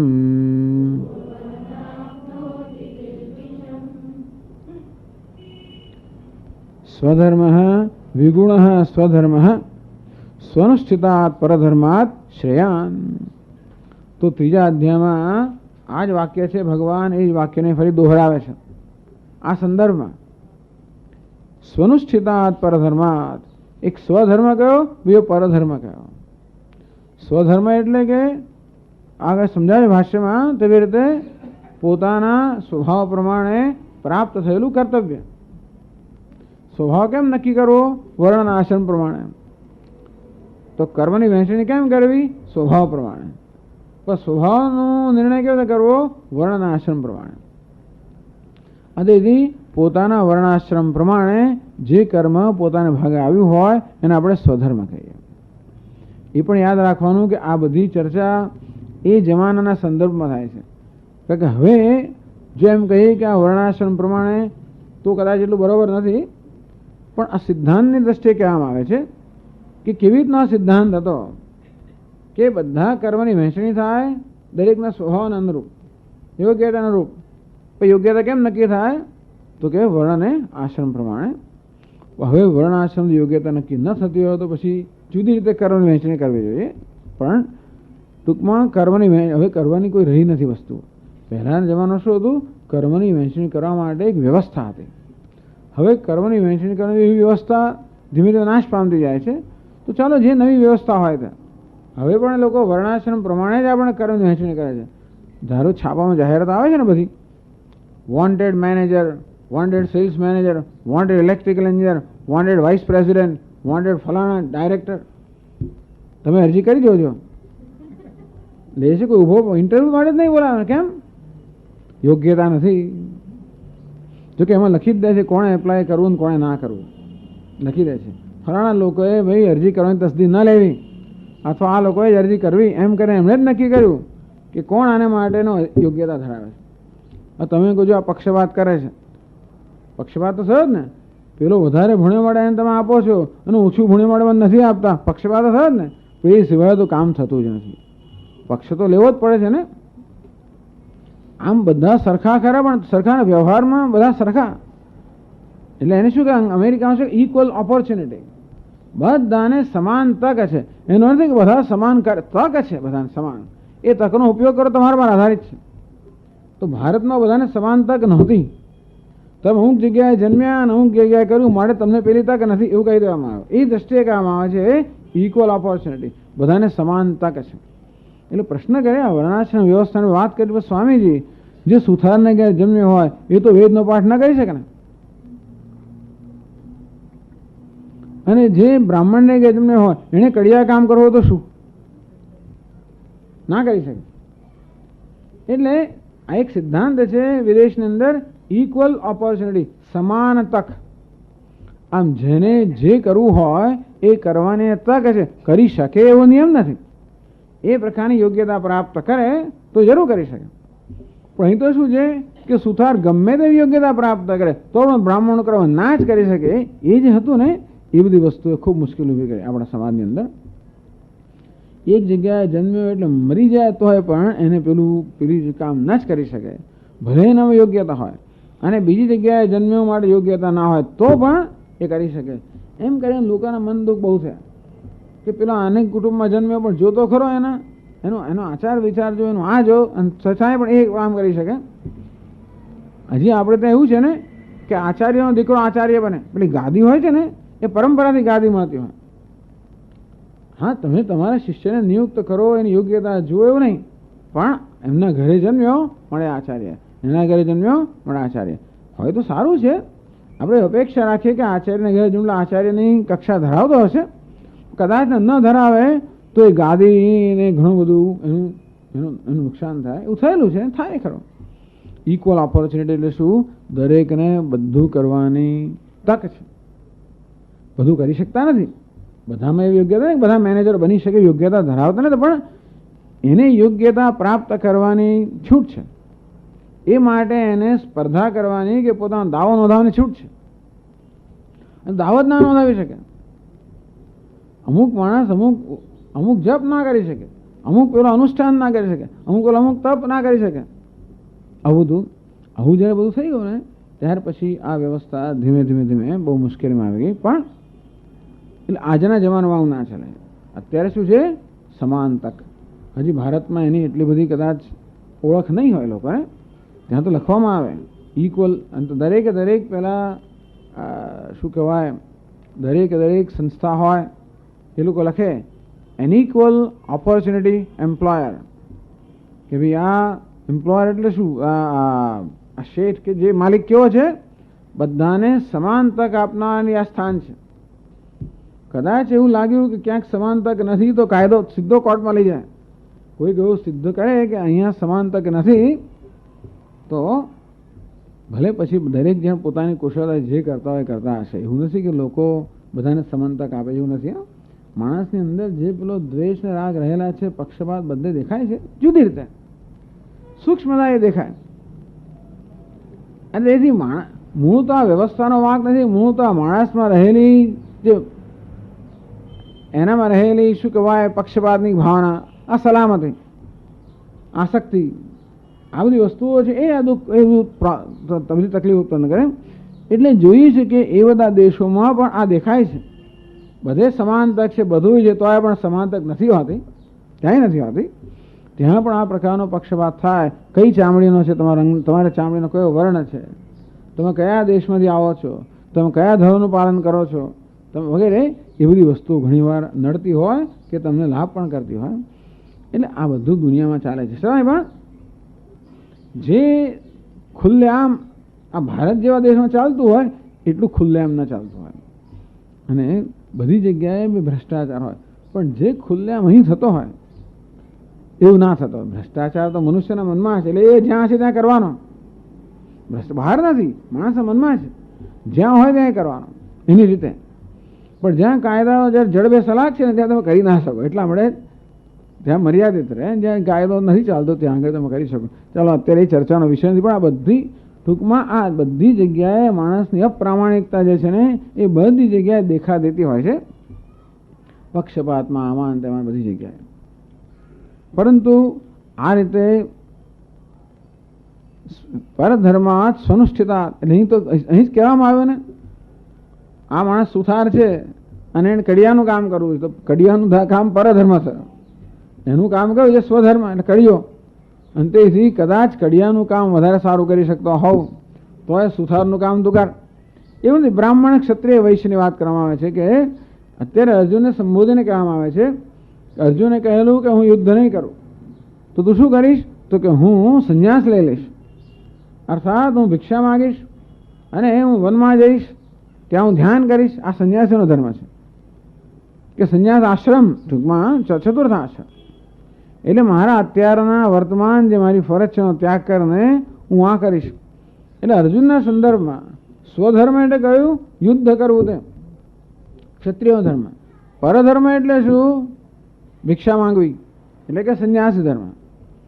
એટલે અહીં બેઠા બેઠા અર્જુનને એમ લાગે છે જે પ્રકારની પરિસ્થિતિમાં એ છે ને એના મનમાં એવું ટેન્શન છે અત્યારે, અને એની સામે જે કામ રહેલું છે એ એટલું બધું અનુકૂળ નથી, એટલું બધું ખરેખર તો દુઃખજનક પણ છે, અનેક પ્રકારની પીડા જન્માવનારું છે. એવું હોવાને કારણે સ્વાભાવિક છે કે આપણે ન જ કરવા માંગીએ ને. જેમાં આટલા બધા સ્વજનોનો નાશ થવાનો હોય એવું કામ કોને ગમે? સ્વજનમી કથમ હત્વા સુખિનશ્યા માધવ. આ સ્વજનની હત્યા કરીને કેમ સુખી બની શકે? એટલે આ ઘોર કર્મ છે. ત્યારે તત્કિમ કર્મણી ઘોરે માં નિયોજય છે. ભગવાન આપના ઘોર કર્મ કેમ નિયુક્ત કરો છો? એટલે અનુકૂળ શું છે? સગવડિયો ધર્મ કયો છે? આ ઘોર કે અત્યંત કઠિન જે એની સામે ફરજ છે એને છોડીને જે અત્યારે સરળ લાગે છે એ સ્વીકાર લો. અહીં બેઠા બેઠા એટલે ડુંગરા દૂરથી રડી હમણાં અત્યારે રણ મેદાનમાં આવી કટોકટીની પરિસ્થિતિમાં જ્યારે બેઠેલો છે ત્યારે સંન્યાસ ધર્મને બહુ સારો લાગે છે. એમાં શું કરવાનું? કંઈ કરવાનું નહીં. આવું કોઈ સંઘર્ષ નહીં જ કરવાનો. સ્વજન હત્યા નહીં કરવાની. કરવાનું શું? બસ ખાવાનું નહીં બનાવવાનું, ભિક્ષા માંગીને ધ્યાન કરવાનું ભગવાન. એ હું કરીશ. એને એમ લાગે છે અત્યારે કે આ પરધર્મ અનુષ્ઠાન, આ સંન્યાસ અનુષ્ઠાન આ કર્મના અનુષ્ઠાન કરતાં કર્મયોગ કરતાં વધારે સારું છે. એટલે અર્જુન તને એમ લાગતું હોય કે અત્યારે તારી પાસે જે ફરજ છે એના કરતાં બીજા કોઈકનું કામ કરવું એ વધારે સારું લાગે તો પણ સ્વધર્મ વિગુણ આપી શ્રેયાન. તને એમ લાગે કે તારું પોતાનું કર્તવ્ય તું વધારે સારી રીતે નહીં કરી શકે અને બીજાનું કર્તવ્ય સાથે કરી શકશે તો પણ તારું કર્તવ્ય કરવું વધારે સારું છે. એ અત્યારે સ્ત્રીના પુરુષ સમો વળી સ્ત્રી થઈ જાય ને એટલે અમે એનું કામ કેમ ના કરીએ અને અમારું કામ કેમ ના કરે? એ રસોઈ બનાવે, હું બહાર જાઉં, હું આમ કરું, આવું થાય. એટલે રસોઈ બનાવતા બનાવતા અને ઘરમાં કચરો વાળતા હોતા આપણે એમ લાગે કે આ લોકોને કેવું છે બહાર ફરવાનું મળે ને આમ મળે ને તેમ મળે. બરોબર છે. અંદરથી એમ લાગે કે હું વધારે સારી રીતે કરી શકું. પેલાને એવું લાગતું હશે કદાચ બહાર જે ખત્તા ખાવા પડે દુનિયામાં જરાય સરળ નથી. બહાર જનાર લોકોને તો જે સહન કરવું પડે છે એમ લાગે આ ઘરમાં કેવું સારું છે. મને યાદ છે ને ઘણી વાર ઘરે આવી જાઓ ને બપોર એકદમ કોઈ કારણસર કે પછી ગમે તે આ તડકો હોય આવો ને તો ઘરે આવો તો એવી નિરાશ હોય. લોકો આરામથી બધા પડદા બંધ કરે ને પંખો ચલાવે ને ઠંડકમાં એવા બેઠેલા હોય, કોઈ વાંચતું હોય, સૂતું હોય, એમ ત્યારે જુઓ ને ત્યારે તમને થાય કે હા જો કેવું સારું છે. એ તમને આ ફરજ વધારે સારી. તો હંમેશા એવું લાગતું હોય કે એટલે ટૂંકમાં બીજાનો ધર્મ આપણને કેમ સારો લાગે છે? પોતાના ધર્મ માટે દ્વેષ છે એટલા માટે.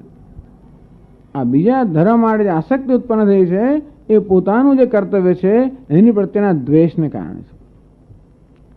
એટલે ભગવાન કહે છે કે તને જે બીજાના ધર્મનું અનુષ્ઠાન કરવાની ઈચ્છા જન્મે છે એ તારા ધર્મના ત્યાગમાંથી જન્મેલી છે. એટલે અર્જુન સંન્યાસ લેવા માગે છે અને ભગવાન ગીતામાં સંન્યાસનો જ ઉપદેશ કરે છે. આમ છતાં આ સંન્યાસથી જ આનો પ્રારંભ થયો. ગીતા મુખ્યત્વે એના આ બે વસ્તુને સંબોધે. એક તો શોકથી પ્રારંભ થયો અને બીજો સંન્યાસથી પ્રારંભ થયો.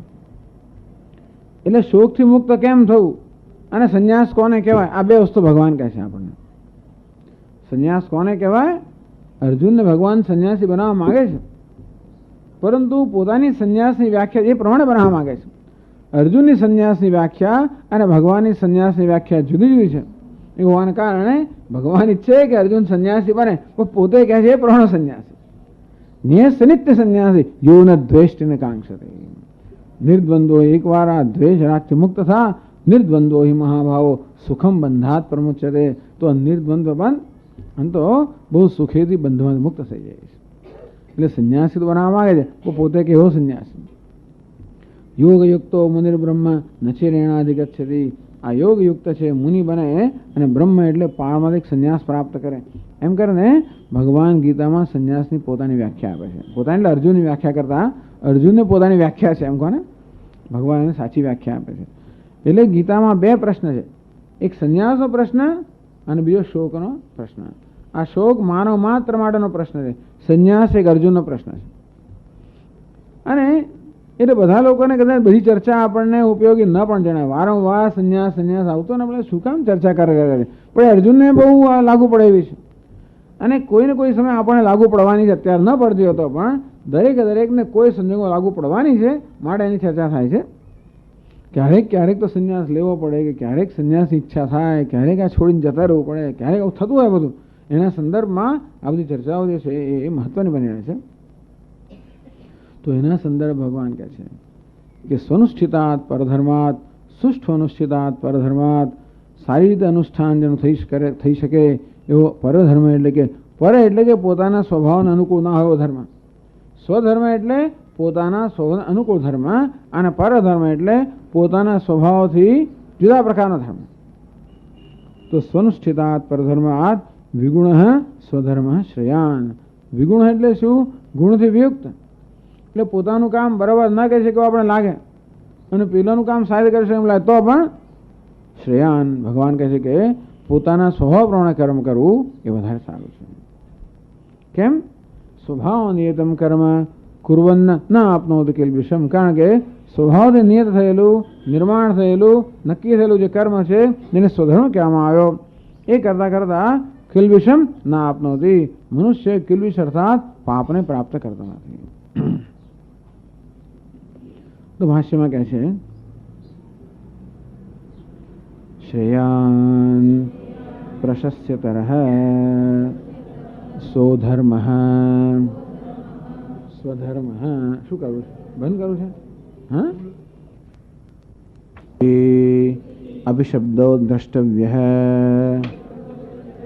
પરધર્માત સ્વનુષ્ઠિતાદ સ્વભાવનિયતમ સ્વભાવેન નિયતમ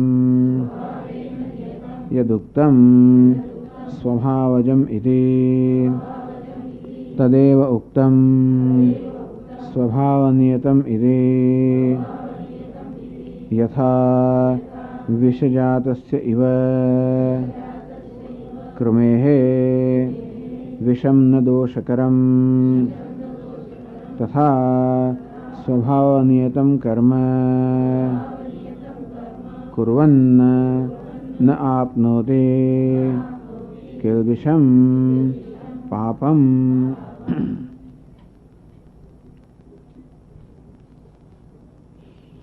શ્રેયાન એટલે પ્રશસ્યતર. શ્રેયાન પ્રશસ્યતર. સોધર્મ યશ પ્રત્યય લાગ્યો. શરણે યશ પ્રત્યય લાગ્યો એટલે એ યશ એનો પછી એનું પ્રથમાંત થયું શ્રેયાન. શ્રેયશ્ચ પ્રેયશ્ચ મનુષ્યમેત વગેરે. એ ત્યાં નાન્યતર જાતિ પુલ્લિંગ છે એટલો ફેર પડ્યો. શ્રેયાન પ્રશસ્યતર. કયું? સ્વધર્મ. સ્વધર્મ. સ્વધર્મ. સ્વધર્મ પોતાનો ધર્મ.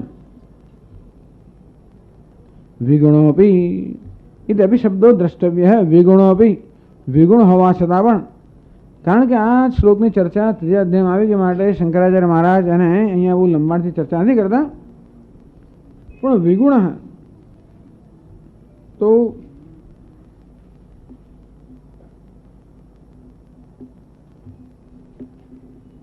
આ સમ્યક અનુષ્ઠિતોપી. વિગુણ એટલે ગુણથી રહિત. ગુણ ટૂંકમાં પોતાનું કર્તવ્ય છે, આપણે એમ લાગે કે એનું સારી રીતે પાલન થતું નથી. જે કર્તવ્ય મારે ભાગ આવ્યું છે, મારા સ્વભાવ પ્રમાણે જે કરવાને પ્રાપ્ત થયું છે એ કદાચ મને એમ લાગે કે બહુ ચઢિયાતું કામ નથી, એટલું બધું ઊંચું કામ નથી, એટલું શોભાસ્પદ નથી, એવું મને મહત્તા આપનારું કામ નથી. જો કે એવું મને શોભાસ્પદ નથી. આમ આપણે એક ડિગ્નિટી, એક ગૌરવ હોય ને, પોતાના વિશેને ગૌરવ હોય એટલે આપણે એમ લાગે કે આ કામ મને શોભાસ્પદ નથી, આ મારા ગૌરવને છાજતું નથી, it is below my dignity, આ મારા ગૌરવને છાજે એમ નથી, મને શોભાસ્પદ નથી, અથવા તો આ કામ એટલું બધું જરાક અપ્રિય છે, ટૂંકમાં એમાં ગંદકી રહેલી છે, એમાં થોડું પાપ રહેલું છે. આવું કેમ અર્જુનને કહેવામાં આવ્યું? કારણ કે એનું જે કર્મ છે ને, આ કયું કર્મ? તો કે હિંસાધીનમ.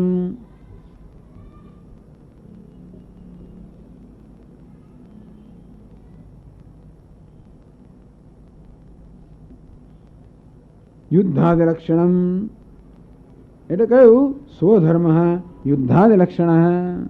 અત્યારે અર્જુન સામે જે કર્તવ્ય કેવું છે? યુદ્ધનો. પણ યુદ્ધમાં તો હિંસા થાય ને. એટલે જો આમાં આ એક બીજો ટેકનિકલ પ્રશ્ન એ છે કે અર્જુન ધારો કે ક્ષત્રિય છે, ક્ષત્રિય હોવાને કારણે યુદ્ધ કરવું એનો ધર્મ છે, એની ફરજ છે, એ ફરજ બજાવવા માટે યુદ્ધ કરે અને તેથી એના હાથે લોકોને નો વધ થાય કે ઘવાય લોકો. તો આમાં તો કહ્યું છે ન હિંસ્યાત સર્વભૂતાની, કોઈ પ્રાણીને પીડા ન કરવી જોઈએ. એનો અર્થ એ થયો કે તમે કોઈનો વધ કરો, ઈજા કરો તો પીડા તો પહોંચાડે ને, એટલે તમારી હિંસા થઈ ને. હિંસા કરે તો પાપ લાગે. એટલે પાપનો એટલે પ્રશ્ન આવ્યો કે ભગવાન આપ મને કહો છો કે હું ક્ષત્રિય છું માટે મારે મારી આ ફરજ બજાવવી જોઈએ, આ કર્મ કરવું જોઈએ, પણ આ કર્મ તો બંધુવધ નિમિત્ત હિંસા, આ બંધુઓનો વધ કરવો, આતતાઈનો વધ કરવો એને હિંસા ના કહેવાય.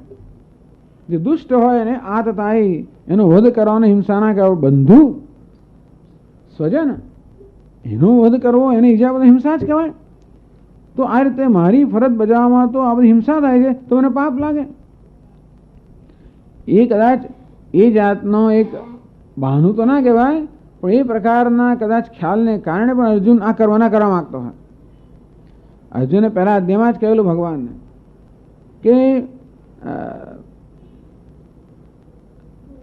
કુલધર્મ નહીં, કુલધર્મ સનાતના, એ પણ કહેવામાં આવ્યું કે યદ્યપ્યેતેન પશ્યન્તિ લોભોપહત ચેતસઃ કુલક્ષય કૃતમ દોષમ. આ કુળનો ક્ષય થાય, કુલક્ષય કૃતમ દોષમ પ્રપશ્યદ્ભિર્જનાર્દન. હે ભગવાન, અમે તો જાણીએ છીએ કે આ કુળના ક્ષયને કારણે શું શું દોષ થશે.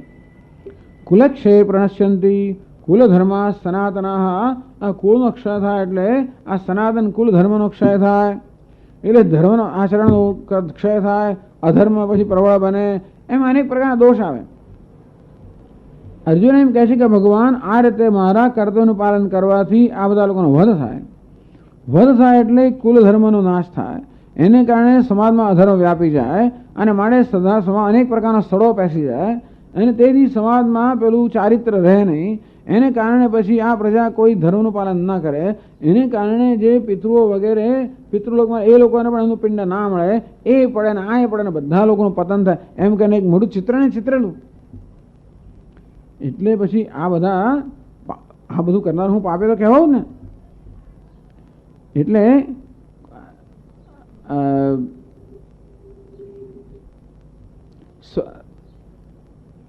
કુલક્ષય પ્રણશ્યંતિ કુલધર્મા સનાતના ધર્મે નષ્ટે કુલમ કૃષ્ણમ અધર્મો ભવત્યત અધર્માવિભાત કૃષ્ણ પ્રદુષ્યંતિ કુલસ્ત્રિય સ્ત્રીષુ દુષ્ટા સુવાર્ષે જાયતે વર્ણસંકર સંકરો નરકાયૈવ કુલજ્ઞાનામ કુલસ્ય ચ પતંતિ પિતરો હેષામ લુપ્ત પિંડોદક ક્રિયા દોષૈરેતૈ કુલજ્ઞાનામ વર્ણસંકરકારકૈ.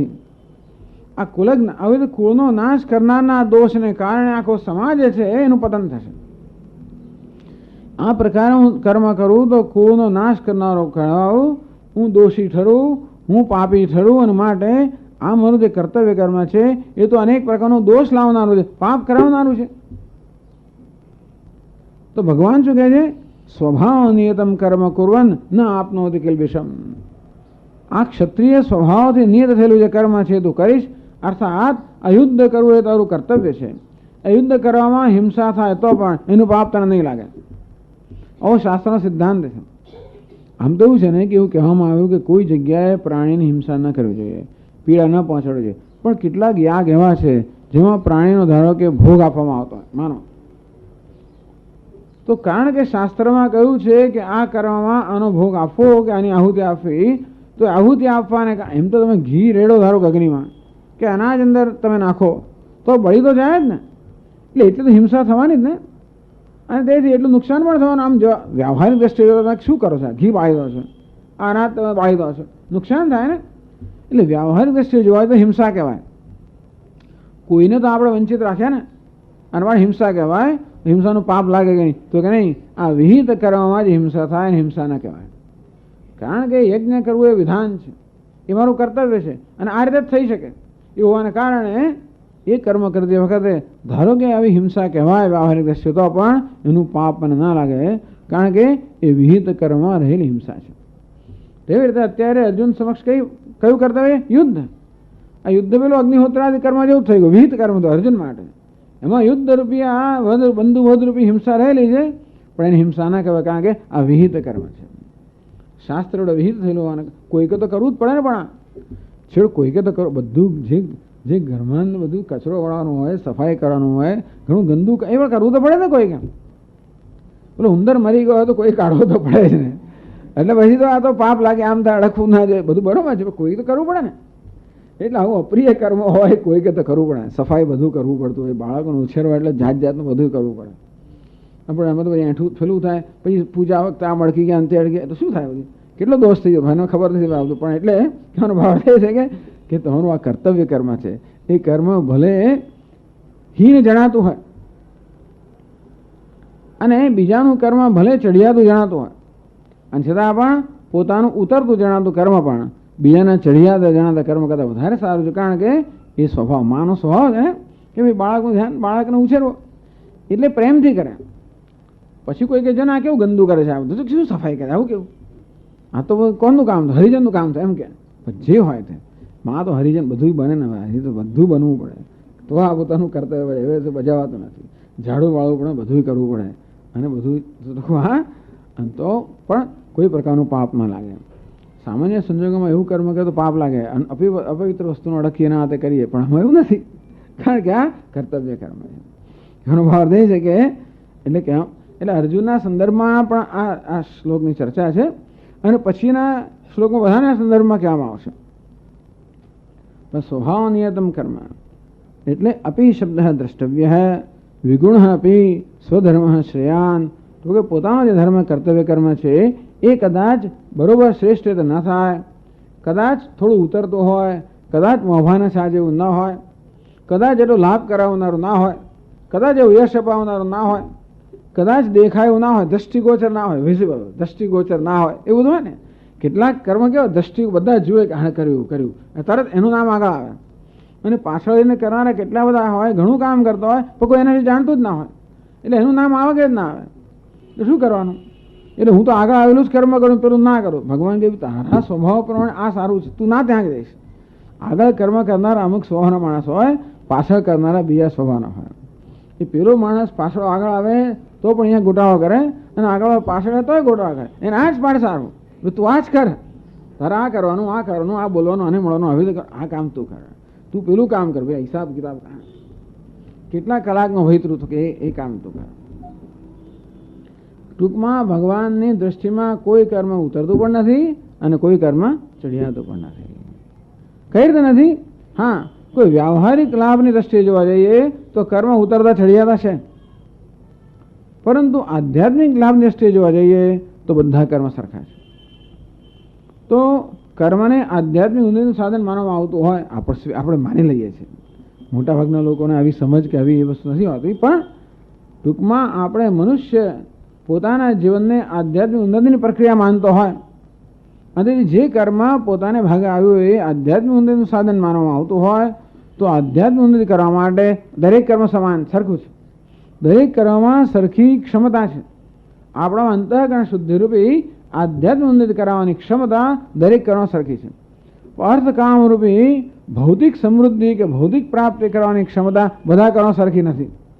અને માટે મોટે ભાગે કર્મની ગુણવત્તા અર્થકામની દ્રષ્ટિએ માપવામાં આવતી હોય છે.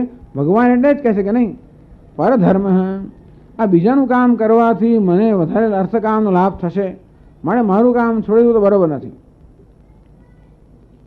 એટલે ત્યાં કહ્યું સ્વધર્મે નિયત નિધનમ શ્રેય પરધર્મો ભયાવહ. પોતાનું કામ કરતાં કરતાં મૃત્યુ આવે તો વધારે સારું, પરંતુ બીજાનું કામ કરતાં કરતાં સ્વર્ગ મળે તોય ખોટું. બસ ભયાવહ ભય ઉત્પન્ન કરનારો છે. એટલે કે પરધર્માત સુનિષ્ઠિતાત, આપણને આપણા કર્તવ્ય કરતાં બીજું કોઈ કર્તવ્ય કરવાની ઈચ્છા જન્મે એ સામાન્ય રીતે રાગદ્વેષથી પ્રેરાયેલો હોય. અને તેથી રાગદ્વેષના ચશ્મા પહેરીને આપણે બીજી વસ્તુનું મૂલ્ય માટે સારું દેખાય છે. જો આપણામાં રાગદ્વેષ ન હોત તો કદાચ આપણને સારું ન દેખાયું હોત. અત્યારે બીજી વસ્તુ મને સારી દેખાવાનું કારણ કદાચ સારી છે એટલા માટે દેખાય, અથવા તો મારા પોતાના કરવા માટે કદાચ દ્વેષ છે એટલા માટે પેલું સારું દેખાય, એવું બની શકે. ભગવાન કંઈ એવું જ છે. અત્યારે અર્જુનને પોતાના કરવા માટે થોડો દ્વેષ થઈ ગયો. સ્વબંધુ વધ, પોતાના બંધુઓનો વધ કરવા હિંસાને કારણે દ્વેષ થઈ ગયો, માટે બધું સંન્યાસનું કર્મ સારું દેખાય છે. તો કે ખરેખર સારું નથી, આ કર્મ વધારે સારું છે. સ્વભાવ નિયતમ સ્વભાવે નિયતમ, સ્વભાવ વડે નિયત થયેલું. યદ ઉત્તમ સ્વભાવ જન્મતી, આગળ જેને કહેવામાં સ્વભાવથી જન્મેલું. તદ ઉત્તમ સ્વભાવ નિયતમ, તો કે આગળ ભગવાને સ્વભાવજમ શબ્દ વાપર્યો, અહીં સ્વભાવ નિયતમ શબ્દ વાપર્યો. એ બેના અર્થમાં ફેરફાર નથી. સ્વભાવજમ એટલે સ્વભાવથી જન્મેલું, સ્વભાવ નિયતમ એટલે સ્વભાવ પ્રમાણે નિર્માણ થયેલું કે નિયુક્ત થયેલું. બંને અર્થ સરખો જ થાય છે. તો પોતાના સ્વભાવ પ્રમાણે જે કર્મ પોતાના ભાગે આવે એ પોતાના માટે શ્રેષ્ઠ છે. એમણે દૃષ્ટાંત આપે છે. યથા વિષજાત સેવ કૃમે, જેમ કે કૃમિ કોઈ કીડો વિષમાં જન્મ્યો હોય, ગંદકીમાં જન્મ્યો હોય. વિષમ ન દોષકરમ, તો એ વિષ્ટામાં જન્મેલો કીડો છે એને વિષ્ટા અપવિત્ર કરનાર ના કહેવાય. અથવા વિષમાં જન્મેલો કીડો છે એને માટે વિષ દોષ કરનાર નથી, કારણ કે એમાં જન્મ્યો છે માટે કમ્ફર્ટેબલ, એમાં સ્વસ્થ છે. તથા સ્વભાવ નિયતમ કર્મ, તે રીતે પોતાના સ્વભાવ પ્રમાણે મળેલું કર્મ છે કે સ્વભાવમાંથી જન્મેલું કર્મ એ દોષ જન્માવનાર નથી. એના માટે એ કર્મમાં કદાચ દોષ દેખાય તો પણ એ પાપ કરાવનારો નથી. એટલે એ દોષ નથી, પાપ નથી કરાવનારું. એ જ અર્જુનને કહેવામાં આવે છે કે આ યુદ્ધ રૂપી તારો જે સ્વધર્મ છે એ પાપ કરાવનાર નથી, માટે તારે એ કરવો જોઈએ. ઓમ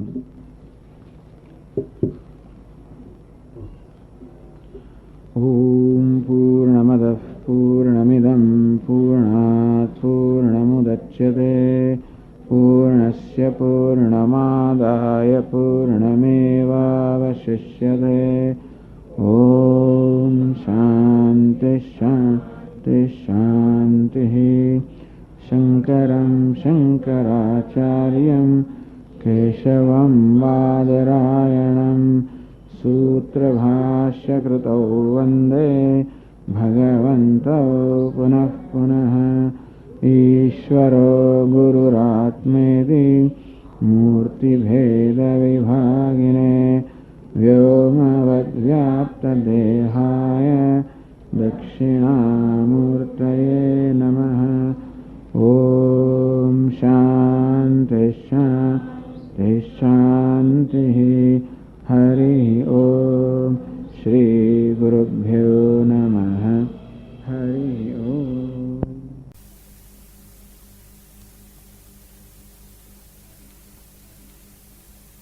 ઓમ નારાયણઃ પરો વ્યક્તાદ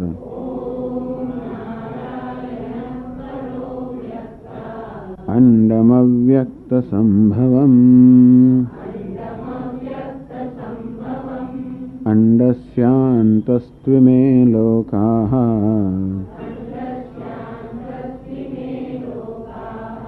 સપ્તદ્વીપા ચ મેદિની.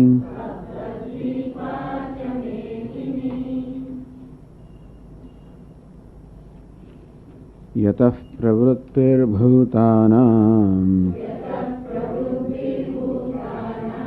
येन सर्वमिदं ततं स्वकर्मणा तमभ्यर्च्य सिद्धिं विन्दति मानवः. श्रेयान् स्वधर्मो विगुणः પરધર્માત સ્વનુષ્ઠિતાદ સ્વભાવનિયતમ કર્મ કુર્વન્નાપ્નોતિ કિલ્બિષમ.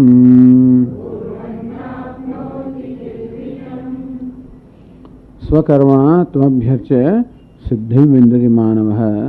સ્વકર્મથી પોતાના કર્મથી પોતાના કર્તવ્ય કર્મથી તમ ઈશ્વરમ એ ઈશ્વરની અર્ચના કરતા આરાધના કરતા પૂજા કરતા એટલે પોતાના કર્મ અને ઈશ્વરની આરાધનાનું પૂજાનું સાધન બનાવતા સિદ્ધિ વિંદતિ માનવ. આ મનુષ્ય સિદ્ધિ પ્રાપ્ત કરે છે. કયા પ્રકારની સિદ્ધિ? તો જ્ઞાન પ્રાપ્તિની આડે જે અવરોધો છે એ અવરોધો દૂર થવા રૂપી સિદ્ધિ. મોક્ષરૂપી જે સિદ્ધિ છે એના માટે જ્ઞાનની આવશ્યકતા છે. જ્ઞાન એનું સાધન છે.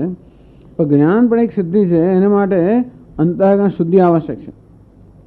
એટલે પહેલી સિદ્ધિ અંતઃકરણ શુદ્ધિ.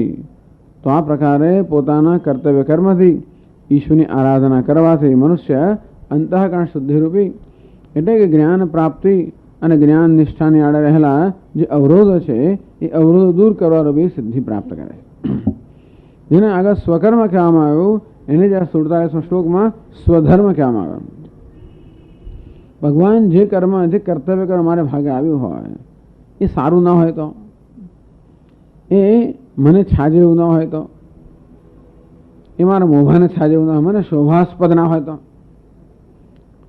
અને મને એવું લાગે છે કે બીજું કર્મ છે વધારે સારી કરી શકું, તો મારું કર્મ દોષવાળું છે અને બીજું કર્મ નિર્દોષ છે.